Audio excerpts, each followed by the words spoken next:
पत्रकारांना धमकावणं आता पडणार महागात. पत्रकार संरक्षण कायद्याचा बडगा, आरोपींना थेट कोठडी. लोकशाहीचा चौथा स्तंभ मानल्या जाणाऱ्या पत्रकारितेवर हल्ले करणाऱ्यांची आता खैर नाही. पत्रकारांचं आम्ही काहीही वाकडे करू शकत नाही, अशा आविर्भावात वावरणाऱ्या समाजकंटकांसाठी महाराष्ट्र पत्रकार संरक्षण कायदा हा कडक इशारा ठरत आहे. पत्रकाराला त्याच्या कामापासून रोखणं किंवा धमकी देणं हा आता गंभीर आणि अजामीनपात्र गुन्हा मानला जात असून यात थेट कारावासाची तरतूद आहे. 56 पत्रकार बघितले म्हणणाऱ्यांना कायद्याची चपराक. भ्रष्टाचाराच्या बातम्या दाबण्यासाठी किंवा सत्य समोर येऊ नये म्हणून काही जण पत्रकारांना धमक्या देताना दिसतात.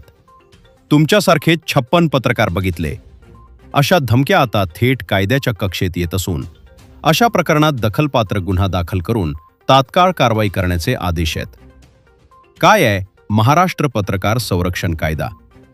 महाराष्ट्रामध्ये 2017 पासून लागू झालेल्या या विशेष कायद्यानुसार कोणत्याही माध्यम प्रतिनिधीवर पत्रकार, छायाचित्रकार, संपादक किंवा वृत्तवाहिनी प्रतिनिधी हल्ला करणं अथवा त्यांच्या मालमत्तेचे नुकसान करणं हा गंभीर गुन्हा समजला जातो.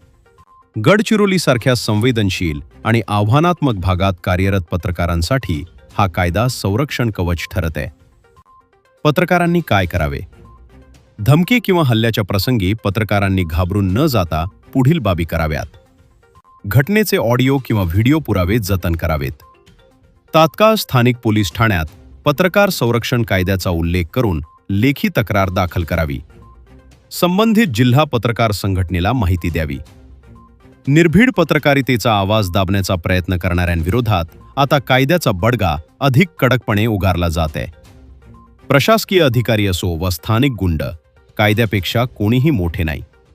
पत्रकारांच्या सुरक्षिततेसाठी महाराष्ट्र पत्रकार संरक्षण कायदा हा प्रभावी शस्त्र ठरत असून समाजातील सत्य समोर आणणाऱ्या पत्रकारांना यामुळे मोठा आधार मिळत आहे.